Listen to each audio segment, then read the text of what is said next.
Welcome students in another video of political science class 10th federalism. So let's have a look. In this chapter we will discuss about federalism. First of all, let's have overview. In the previous chapter we noted that vertical division of power among different levels of government is one of the major forms of power sharing in the modern democracy. Last chapter में हमने देखा था कि जो vertical division of power था different organs में, वो हमने मॉडर्न डेमोक्रेसीज में देखा था. इस चैप्टर में हम क्या करेंगे? We will focus on power sharing. It's mostly common referred as federalism.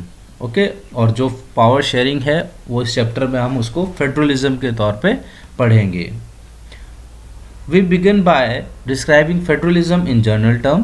पहले तो हम पढ़ेंगे कि फेडरलिज्म क्या है. The rest of the chapter tries to understand the theory and practice of federalism in India. और उसके बाद आप देखेंगे कि किस तरीके से वो प्रैक्टिस किया जाता है इंडिया में. और फिर चैप्टर के एंड में आप देखेंगे कि फेडरलिज्म कैसे आपके लोकल गवर्नमेंट्स में काम करता है और कैसे federalism third tier of government में प्रैक्टिस किया जाता है. Okay, so let's have first what is federalism. Federalism is a system of government in which power is divided between a central authority and various constituent unit of the country. तो federalism क्या होता है? जो कि एक power sharing की जाती है सेंट्रल गवर्नमेंट में और उसके डिफरेंट जो कॉन्स्टिट्यूएंट यूनिट्स होती हैं कंट्री की, जैसे कि स्टेट गवर्नमेंट होती है, म्यूनसिपल कॉरपोरेशंस होते हैं, म्यूनसिपल पार्टीज़ होती है, पंचायत्स होते हैं. तो जो ये पावर शेयर किया जाता है गवर्नमेंट का, उसको फेडरलिज्म कहा जाता है. अब उसके क्या लेवल्स हैं देखेंगे. A federation has 2 levels of government. Both these levels of governments enjoy their powers independent of other. अब अलग अलग टायर्स होते हैं और वो अलग अलग अपनी पावर्स को इंजॉय करते हैं दोनों लेवल के. अब वो क्या होते हैं देखेंगे. The first one is for the entire country. जो पहला लेवल होता है फेडरेशन का वो होता है इंटायर कंट्री के लिए. उसमें कुछ ऐसे सब्जेक्ट्स आते हैं जो सबके कॉमन इंटरेस्ट के लिए होते हैं. ऐसे कॉमन इंटरेस्ट के लिए जो गवर्नमेंट काम करती है उसे इंटायर कंट्री की गवर्नमेंट, जिसे आप सेंट्रल गवर्नमेंट भी कहते हैं, वो इसका पहला लेवल हो गया. और दूसरा हो गया आपका government at the level of provinces और states that look after much of day to day administrating of their state. अब कुछ लेवल्स ऐसे होते हैं जो आपके डे टू डे एडमिनिस्ट्रेशन को देखते हैं, जैसे कि आपकी स्टेट गवर्नमेंट हो गई, आपके म्यूनसिपल पार्टीज़ हो गई, आपकी पंचायत हो गई. तो ये ऐसे सब्जेक्ट्स को देखते हैं जो आपके रोज़ के काम के होते हैं, जिससे आपको इफ़ेक्ट रोज़ पड़ेगा. की फीचर्स ऑफ फेडरलिज्म. अब फेडरलिज्म की क्या फीचर्स होते हैं, उसमें क्या क्या होता है वो आप देखेंगे. देयर आर 2 और मोर लेवल्स और टायर्स ऑफ द गवर्नमेंट, जैसे कि हमने अभी पहले भी डिस्कस किया. अभी different tyres of government govern the same citizens. अब देखो, सिटीजन्स तो वही होते हैं. उन्हीं सिटीजन्स के लिए सेंट्रल गवर्नमेंट भी लॉज बना रही होती है, उन्हीं सिटीजन्स के लिए स्टेट गवर्नमेंट भी पॉलिसीज़ बना रही होती है, उन्हीं सिटीजन्स के लिए म्यूनसिपल पार्टीज़ भी काम कर रही होती है और उसी सिटीजन के लिए लोकल गवर्नमेंट भी काम कर रही होती है. बट क्या होता है, each tier has its own jurisdiction. हर एक का अपना क्या होता है, एक जुरिस्डिक्शन होता है. जुरिस्डिक्शन का मतलब होता है जो उसका लीगल एरिया होता है, जिस एरिया में वो काम करता है उस एरिया से बाहर वो काम नहीं कर सकता है. जैसे कि आपका अगर कोई एमएलए है आपके एरिया का, तो वो उसका जुरिस्डिक्शन क्या होगा, वो केवल आपका पर्टिकुलर एरिया होगा. उसी के लिए वो अपनी पॉलिसीज़ बनाएगा, उसी के लिए वो काम करेगा और उन्हीं सब्जेक्ट्स को वो अपनी लिस्ट में रखेगा. ओके, थर्ड फीचर है The existence of authority of each tier of government is constitutionally guaranteed. इसका मतलब ये होता है कि जो आपकी सेंट्रल गवर्नमेंट है वो सबसे ऊपर होती है और स्टेट गवर्नमेंट उसके बाद होती है, उसके बाद लोकल बॉडीज़ होती हैं. तो ऐसा नहीं है कि जो आपकी सेंट्रल गवर्नमेंट है वो स्टेट गवर्नमेंट को क्या करते हैं, उसके काम को दबा दे. ऐसा नहीं होता है, क्योंकि कॉन्स्टिट्यूशनली गारंटीड का मतलब होता है कॉन्स्टिट्यूशन में हर एक को पावर डिवाइड किया गया है, हर एक के अथॉरिटी को पावर्स को डिवाइड किया गया है. Fourth is The fundamental provisions of the Constitution cannot be unilaterally changed by one level of government. अब फंडामेंटल जो चीज़ें होती हैं, फंडामेंटल जो राइट्स होते हैं या प्रोविजंस होते हैं, कॉन्स्टिट्यूशनली उसको कोई एक लेवल ऑफ गवर्नमेंट अपने आप में चेंज नहीं कर सकती है. Such changes requires the concern of both the levels of government. तो उसके लिए क्या होता है, आपको स्टेट गवर्नमेंट और सेंट्रल गवर्नमेंट दोनों मिलकर ही आपके फंडामेंटल जो प्रोविजंस होते हैं उनको चेंज कर सकती है। कोई भी एक गवर्नमेंट उसको चेंज आपस में नहीं कर सकती है। Fourth one is courts have the power to interrupt the constitution and the powers of different levels of the government. अब जो कोर्ट्स होते हैं वो आपके पास जो पावर्स हैं या जो डिफरेंट लेवल्स ऑफ गवर्नमेंट्स के पास जो पावर है उनको क्या कर सकती है, इंटरप्ट कर सकती है, कॉन्स्टिट्यूशन को वो अमेंडमेंट कर सकती है। अगर कोई चीज़ गलत हो रही है तो उसको कोर्ट क्या कर सकती है, सही कर सकती है। तो कोर्ट्स के पास वो पावर है। उसके बाद नेक्स्ट है sources of revenue of each level of government are clearly specified to ensure its financial autonomy. अब क्या होता है कि जो स्टेट गवर्नमेंट होती है या जो आपकी सेंट्रल गवर्नमेंट होती है या जो आपकी लोकल बॉडीज़ होती है, हर एक का स्पेसिफिक फाइनेंशियल ऑटोनॉमी फिक्स किया जाता है कि भाई इतना पैसा आपको स्टेट गवर्नमेंट के पास होगा, इतना पैसा आपके पास लोकल बॉडीज़ को दिया जाएगा। उसके अंदर भी ये डिवाइड होता है कि स्पेसिफिक हर लेवल को कितना रेवेन्यू जाएगा। तो ये चीज़ें पहले से डिसाइडेड होती हैं। The federal system has dual objectives. अब देखेंगे हम उनके दो ऑब्जेक्टिव्स के क्या होते हैं। Number one, to safeguard and promote the unity of the country. Okay, इसीलिए फेडरलिज्म का हम यूज़ करते हैं, इसीलिए हम पावर शेयरिंग करते हैं। जब पावर शेयर करेंगे तो सब लोग एक साथ रहेंगे, सबको अपना अपना पावर मिलेगा, सब लोग अपने लिए बेनिफिट के लिए काम करेंगे। इससे क्या है, यूनिटी ऑफ द कंट्री बनी रहेगी। और दूसरा है अकोमोडेट रीजनल डाइवर्सिटी। अब अकोमोडेट नहीं करेंगे हम रीजनल डाइवर्सिटी को तो एक साथ वो कैसे रह पाएंगे।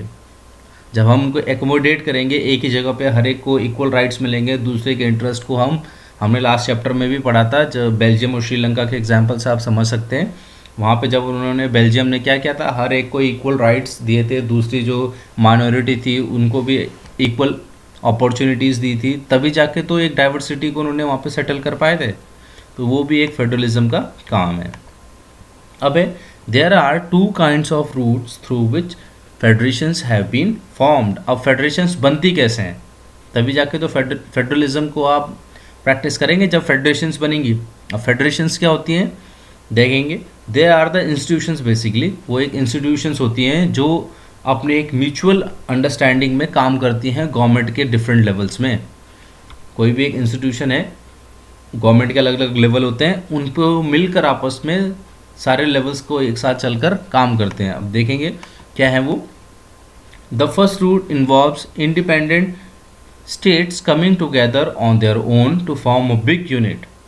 अब अलग अलग जो छोटे छोटे स्टेट्स होते हैं, जब वो मिलकर एक बड़ा स्टेट बनाते हैं, जैसे कि यूएसए के अंदर बहुत सारे छोटे छोटे स्टेट्स हैं, इसलिए हम उसे क्या कहते हैं, यूनाइटेड स्टेट्स ऑफ अमेरिका। इस टाइप की जो फेडरेशन होती है उसको आप क्या कहते हैं, कमिंग टुगेदर फेडरेशंस। के बाद यूएसए, स्विट्ज़रलैंड, ऑस्ट्रेलिया एग्जाम्पल हैं। उसके बाद सेकंड जो होता है वो होता है होल्डिंग टुगेदर फेडरेशंस। उसका बेस्ट एग्जांपल है इंडिया। इंडिया ने होल्डिंग टुगेदर्स में क्या होता है, इंडिया ने एक सेंट्रल अथॉरिटी से डिफरेंट पावर लेवल्स पे अपनी पावर को शेयर किया हुआ है, डिफरेंट स्टेट्स को पावर दिया हुआ है, जैसे कि आप पढ़ सकते हैं। The second route is that a large country decides to divide its power between the constituent states and national government. देखेंगे आप, समझ गए होंगे आप, इंडिया ने अपनी जो पावर्स है वो कितने हैं, स्टेट्स को डिवाइड किया हुआ है। इस तरीके के जो आपकी फेडरेशंस होती है उसे कहते हैं होल्डिंग टुगेदर फेडरेशंस। अब आगे देखेंगे what makes India a federal country. अब फेडरल कंट्री बनती कैसे है, ऐसे क्या कारण है जिससे कि एक आप इंडिया को फेडरल कंट्री कह सकते हैं। तो उसके लिए बेस्ट चीज़ें हैं वो आप अभी देखेंगे, इसके बाद आपको समझ में आ जाएगा कि हाँ इंडिया एक फेडरल कंट्री है, because we have different levels of government and every government has its powers rules mentioned in the constitution। अब वो क्या है देखेंगे, यूनियन लिस्ट। यूनियन मतलब होता है आपका सेंट्रल जो आपकी गवर्नमेंट होती है उसके लिए। यूनियन लिस्ट क्या होती है, उसके अंदर क्या होते हैं, ऐसे सब्जेक्ट आते हैं जो एक नेशनल इंपॉर्टेंस रखते हैं, जो पूरे देश के लिए इंपॉर्टेंस रखते हैं। ओके, और उसके लिए क्या होता है, union alone can make laws, जिसके लिए जो आपकी सेंट्रल गवर्नमेंट होती है, यूनियन गवर्नमेंट होती है, वो उसके लिए खुद ही अपना क्या बना सकती है, रूल बना सकती है। और इसके लिए कौन कौन से सब्जेक्ट्स आते हैं? Defence, banking, currency, foreign affairs and communication. तो ये ऐसे कुछ सब्जेक्ट्स हैं जिसके लिए यूनियन गवर्नमेंट खुद अपने लिए लॉज, पूरे देश के लिए लॉज बना सकती है। Second list is state list. अब स्टेट लिस्ट का मतलब क्या हो गया, आप समझ रहे होंगे, ऐसे सब्जेक्ट्स होंगे जो केवल स्टेट्स के लिए रिस्पॉन्सिबल होंगे, सब्जेक्ट्स लोकल और स्टेट इम्पोर्टेंस, यही तो मतलब होगा। ओके, तो उसमें क्या होगा, स्टेट गवर्नमेंट के पास पावर होगी लॉज बनाने के, स्टेट अपने लिए खुद लॉज बना सकेगा। अब उसमें सब्जेक्ट्स कौन कौन से आते हैं? Police, trade, commerce, agriculture and irrigation. तो ये सारे ऐसे टॉपिक्स हैं जिनके लिए स्टेट अपने आप खुद बना सकता है लॉज। अब third is concurrent list. Concurrent list में ऐसे सब्जेक्ट्स आते हैं जिनके लिए दोनों लेवल्स अपने लिए लॉज बना सकते हैं, सेंट्रल गवर्नमेंट भी उसके लिए लॉ बना सकती है और स्टेट गवर्नमेंट भी उसके लिए लॉज बना सकती है। ओके, अब उसमें क्या क्या होते हैं? Education, forest, trade union, marriage, adoption and succession. Succession का मतलब होता है जो आप, जैसे आपके पास अधिकार आता है दादाजी से पिताजी के पास, पिताजी से फिर उनके बच्चों के पास, तो ये होता है। ठीक है, तो ये सारी चीज़ें आपने देखी। तो ये कब पॉसिबल है? ये केवल फेडरलिज्म में ही पॉसिबल है। जब आप फेडरलिज्म को अप्लाई करेंगे कंट्री में और आप एक फेडरल कंट्री बनेंगे तो आपके पास क्या होगा, हर लेवल का एक डिफरेंट रोल होगा, हर लेवल अपने डिफरेंट सब्जेक्ट्स के लिए काम करेगा। ओके, अब देखेंगे कुछ ऐसे सब्जेक्ट्स भी हैं जो इन तीनों लिस्ट में नहीं आए, जैसे कि आपके पास computer software which came after the constitution was made. So ऐसे सब्जेक्ट्स किस में आएंगे? तो देखेंगे, इसके लिए भी आपके कॉन्स्टिट्यूशन में एक प्रोविज़न है। तो देखेंगे, according to our constitution the union government has power to legislate on these residuary subjects. अब जो ऐसे सब्जेक्ट्स होते हैं जो कॉन्स्टिट्यूशन बनने के बाद आए, जैसे कि आपको हमने बताया अभी कि कंप्यूटर सॉफ्टवेयर, तो ऐसे सब्जेक्ट्स को आप कहते हैं रेजिडरी सब्जेक्ट्स, जिसके लिए सेंट्रल गवर्नमेंट लॉज बना सकती है पार्लियामेंट में। Okay, residuary powers are those powers which can be made by the parliament only. तो पार्लियामेंट में ही जब वो पास होगा तभी जाके ऐसे सब्जेक्ट्स के ऊपर आप लॉज बना सकते हैं। क्लियर, आगे चलते हैं। How is federalism practised. अब कैसे ये प्रैक्टिस कैसे किया जाता है फेडरलिज्म को कंट्री में? तो हमने अभी पढ़ा है कि कंट्री में अलग अलग लेवल्स की गवर्नमेंट होती है, ये सब हमने पढ़ लिया है। ठीक है, तो मेन तो यही होता है। अब देखेंगे इसको थोड़ा सा और आगे चलते हैं, थोड़ा सा और डीप पढ़ेंगे कि फेडरलिज्म कैसे आगे और डिफरेंट लेवल्स में, डिफरेंट सेक्शन में काम कर सकता है। The real success of federalism in India is attributed to its nature of democratic policies. तो फेडरलिज्म का मेन क्या है कि जो उसका डेमोक्रेटिक पॉलिसीज़ है, कि डेमोक्रेटिकली हर एक को अपना अपना अधिकार मिला हुआ है, हर एक को आज़ादी है अपने लिए काम करने की, लोकल गवर्नमेंट अपने लिए काम कर रही है, स्टेट गवर्नमेंट काम कर रही है, तो ये उसका मेन फीचर है। ओके, तो इसी तरीके से इंडिया में वो प्रैक्टिस किया जाता है। अब उसके लिए एग्जाम्पल है आपके पास, देख सकते हैं आप। नंबर 1 है लिंग्विस्टिक स्टेट्स। अब लिंग्विस्टिक का मतलब होता है जो लैंग्वेज के बेस पे बने हों। अब आपके पास कुछ स्टेट्स ऐसे हैं जो लैंग्वेज के हिसाब से उनको चेंज किया गया, ठीक है ना। From 1947 to 2017 many old states have vanished and many new states have been created. Areas, boundaries and names of the states have been changed. बहुत सारे आपके पास ऐसे स्टेट्स हैं जिनका नाम चेंज किया गया, जिनको हटा के दोबारा बनाया गया, उनको तोड़ के उनमें से नए स्टेट्स बनाए गए। आप ऐसे स्टेट्स को ढूंढेंगे, उनको अपनी नोटबुक में लिखेंगे। Some states have been formed of the people who spoke the same language.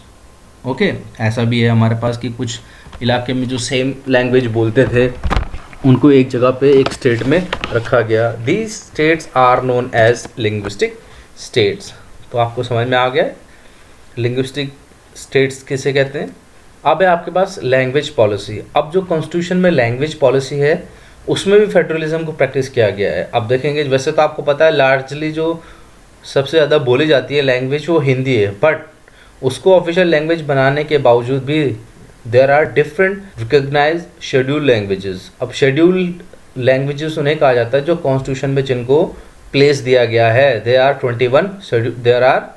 21 scheduled languages. Okay, और इससे क्या पता चलता है, फेडरलिज्म का पता चलता है कि फेडरलिज्म है, हर एक को इम्पोर्टेंस दी गई है, हर एक लेवल पे, हर एक जगह पे आपको लैंग्वेज हो, चाहे वो स्टेट्स हो, चाहे वो कॉन्स्टिट्यूशन हो, हर जगह पे क्या है, ऐसी पॉलिसीज़ बनाई गई हैं जिससे कि गवर्नमेंट क्या कर सके, डिफरेंट लेवल पे डिफरेंट फेडरलिज्म को प्रैक्टिस कर सके। अब हम देखेंगे centre state relations. Restructuring the centre state relations is one more way in which federalism has been strengthened in practice. If no single party gets a clear majority in the Lok Sabha, the major national party can alliance with any parties including several regional parties to form a government at the center.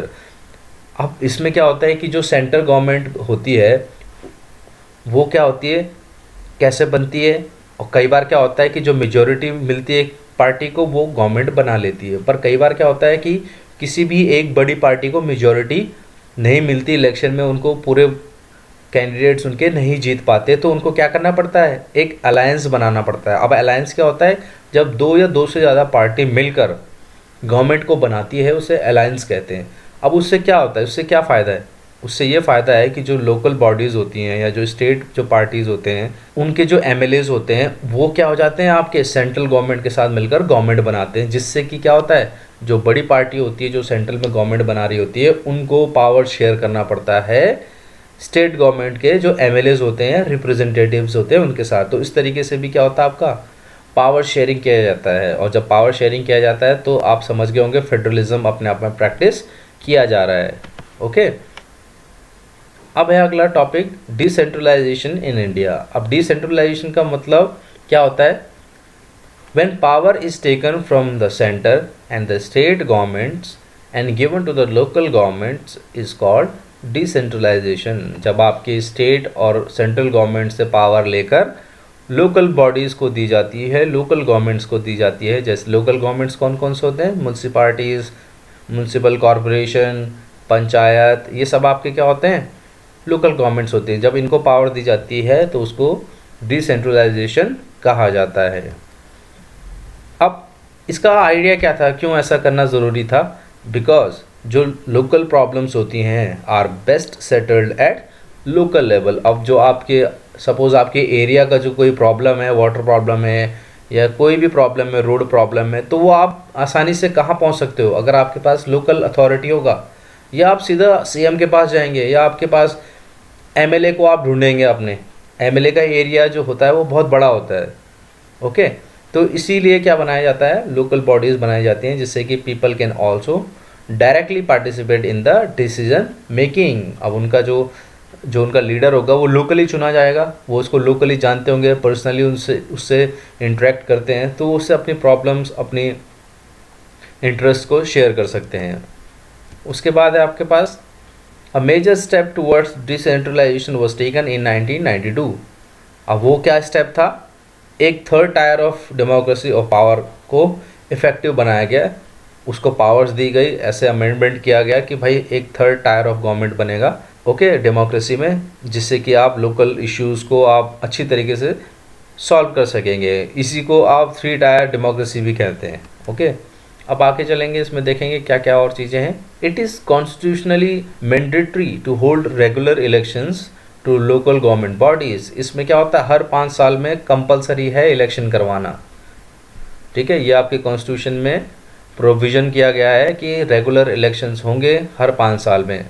और क्या क्या चीज़ें इसमें देखेंगे, seats are reserved, seat भी reserve की गई होती है शेड्यूल कास्ट के लिए, schedule tribes, other backward classes के लिए। ओके, जहाँ जहाँ पे उनकी मेजॉरिटी होगी या उनकी ज़्यादा पॉपुलेशन होगी तो वहाँ पे इन कास्ट को भी आपको मौका मिलेगा इलेक्शंस में लड़ने के लिए। आप वो इलेक्शंस में वहाँ पे अपना टिकट लेके अपने रिप्रेजेंटेशन के लिए इलेक्शन लड़ सकते हैं। उसके बाद नेक्स्ट है, at least 1/3 of the all positions are reserve for women. ये भी आपको इम्पॉर्टेंट टॉपिक है कि जो टोटल सीट्स होती हैं उसकी 1/3 किसके लिए रिजर्व होती हैं, वुमेन्स के लिए। क्लियर। उसके बाद नेक्स्ट है, state governments are required to share some powers and revenue with the local government bodies. अब जो स्टेट गवर्नमेंट होती है उन्हीं के अंडर तो लोकल बॉडीज़ आएंगी, तो स्टेट गवर्नमेंट को क्या करना पड़ेगा, कुछ पावर्स और कुछ रेवेन्यू का मतलब होता है जो आपके पास पैसा जमा होता है जो टैक्स के थ्रू आता है, उसको शेयर करना पड़ेगा लोकल बॉडीज़ में, जिससे कि वो अपने लिए काम कर सकें। अब देखेंगे हम structure of Panchayati Raj system. अब स्ट्रक्चर है कैसा हो पंचायती राज, अभी हम पढ़ रहे हैं पंचायती राज बेसिकली जो आपके लोकल बॉडीज़ को कहा जाता है वो कैसे काम करती है। सबसे नीचे आपके पास आता है ग्राम पंचायत जो विलेज लेवल पे होती है, ठीक है, जिसमें आपके पास क्या होते हैं, प्रधान होते हैं जिनको आप प्रेसिडेंट भी कहते हैं, ओके। और ग्राम पंचायत होती है, पंचायत मेंबर्स होते हैं। उसके ऊपर आता है आपका ब्लॉक लेवल। ब्लॉक लेवल में क्या होता है, पंचायत समिति होती है, ओके। ये भी आपके डायरेक्टली इलेक्टेड रिप्रेजेंटेटिव होते हैं। फिर उसके ऊपर जो आते हैं वो होते हैं ज़िला परिषद, डिस्ट्रिक्ट लेवल। अब इसको कौन इलेक्ट करता है, इनको पंचायती समिति के लोग, थर्ड जो सेकंड टायर वाले होते हैं वो आपके ज़िला परिषद वाले को इलेक्ट करते हैं, ओके। तो सारे क्या हो गए आपके डेमोक्रेटिकली इलेक्टेड हो गए। ग्राम पंचायत को लोगों ने चुना, फिर उसके बाद पंचायत समिति लोग को लोगों ने चुना, और पंचायती समिति के जो चुने हुए लोग होते हैं वही ज़िला परिषद वालों को चुनते हैं। अब वो आगे देखेंगे आप तो आपको क्लियर हो जाएगा। तो देखेंगे अभी हम पंचायती राज सिस्टम क्या होता है। ये मैं आपको ऑलरेडी समझा चुका हूँ कि जो लोकल गवर्नमेंट होती है पॉपुलरली नोन एज पंचायती राज। पंचायती राज का मतलब ही क्या होता है आपका, लोकल गवर्नमेंट होता है, जिससे कि हर एक गांव में क्या होता है आपके पास पंचायत होती है। इसको ग्राम पंचायत कहा जाता है। इसके अंदर वार्ड्स होते हैं जिनको आप पंच कहते हैं, और जो उनका जो हेड होते हैं उनको आप प्रेसिडेंट या सरपंच कहते हैं, ओके। ये मैं आपको ऑलरेडी बता चुका हूँ। अब क्या होता है, they are directly elected by the adult population living in the village और ward. Gram panchayat is the decision making body of entire village, clear. अब होता है इसमें और क्या हो देखेंगे, the panchayat works under the overall supervision of gram sabha. अब ग्राम सभा क्या होती है, जब जिसमें सारे पंच प्रधान और लोग मिल जाते हैं तो वो सब क्या बन जाते हैं, ग्राम सभा बन जाती है। अब ग्राम सभा में सारे वोटर्स भी आ जाते हैं आपके, ठीक है ना। और इनको क्या होना करना पड़ता है, ट्वाइस और थ्राइस इन अ ईयर इनको एक बजट पास करना होता है, मीटिंग करनी होती है।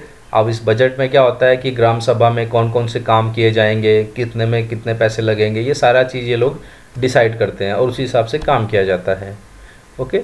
When gram panchayat are group together they are panchayat samiti. अब जब वो सब लोग आपस में मिल जाते हैं तो उससे क्या बन जाती है, पंचायत समिति बनती है, और ब्लॉक या मंडल भी उसे कहा जाता है, okay. The member of panchayat samiti representative are elected by all the panchayat members in that area. ये मैं आपको पहले भी बता चुका हूँ, ठीक है। अब क्या होता है इसके बाद, जो पंचायत समिति या मंडल में जो रिप्रेजेंटेटिव होते हैं वो सब मिलकर क्या करते हैं, जिला परिषद को चुनते हैं। Members of the Lok Sabha, MLA, some other officials of another district level bodies are the members of zila parishad. जो आपके एमएलए होते हैं, जो आपके बाकी ऑफिशियल्स होते हैं, वो भी इसके एक तरीके से इस परिषद के, जो जिला परिषद के मेंबर्स हो सकते हैं, ठीक है ना। अब आगे चलते हैं हम म्यूनसिपालिटीज़। अब म्यूनसिपालिटीज़ क्या होते हैं, अभी आपने पढ़ा पंचायती राज, तो एक बात ध्यान से समझ लीजिए आप, पंचायती राज जो होता है वो विलेजेस के लिए होता है, ओके, और जो आपके रूरल एरियाज़ होते हैं उनके लिए होता है। और जो म्यूनसिपालिटीज़ होती हैं वो आपके अर्बन एरियाज़ में काम करते हैं, जो आपके शहरी एरियाज़ होते हैं। और जो बड़ी सिटीज़ होती हैं उनके लिए म्यूनसिपल कॉरपोरेशन होते हैं। तो जो दोनों होते हैं आपके पास, म्यूनसिपालिटीज़ और म्यूनसिपल कॉरपोरेशंस, वो क्या होते हैं, इलेक्शन के थ्रू ही अपने रिप्रेजेंटेटिव्स को लोग चुनते हैं। ऐसे नहीं है कि उनको कोई गवर्नमेंट अपने आप अथॉरिटी दे देती है, नहीं, वो भी इलेक्शन के द्वारा चुने जाते हैं, ठीक है। और म्यूनसिपल पार्टी का जो हेड होता है उनको आप चेयरपर्सन कहते हैं, और जो आपके म्यूनसिपल कॉरपोरेशन के हेड होते हैं उनको आप मेयर कहते हैं। तो ये ध्यान रखना, कई बार एक नंबर का क्वेश्चन आ जाता है कि head of the municipal corporation is known as mayor, okay. ये एक नया सिस्टम है लोकल गवर्नमेंट का। अब इसमें क्या होता है, this is a local government system जिसको डेमोक्रेसी में बहुत बड़े रूप में प्रैक्टिस किया जाता है, और ये बहुत इम्पॉर्टेंट है किसी भी डेमोक्रेसी में उसको स्ट्रॉन्ग बनाने के लिए, okay. So this help to deepen democracy in our country, क्योंकि इतने लोगों को डायरेक्टली अपने लोकल इश्यूज़ को सॉल्व करने के लिए लोकल बॉडीज़ मिल गई है, लोकल रिप्रेजेंटेटिव्स मिल गए हैं, ठीक है। और इसमें क्या होता है कि जो वुमेन्स का रिप्रेजेंटेशन होता है और जो उनकी आवाज़ होती है वो भी डेमोक्रेसी में उनको मौका मिलता है आगे रखने की, ठीक है। तो ये आपने पढ़ा फेडरलिज्म में कि किस तरीके से फेडरलिज्म में काम किया जाता है, कंट्री के अंदर कितने डिफरेंट लेवल्स होते हैं, लोकल बॉडीज़ को पावर्स मिलती है। ये मेनली फेडरलिज्म का काम है कि पावर को शेयर किया जाए स्टेट सेंट्रल गवर्नमेंट से लोकल बॉडीज़ में फेडरलिज्म को प्रैक्टिस किया जाए, पावर शेयरिंग की जाए। ओके, तो आपको होप चैप्टर समझ में आया होगा। जल्दी आपको इस चैप्टर के क्वेश्चन आंसर मिल जाएंगे, उनको आप नोट डाउन करेंगे। Thank you.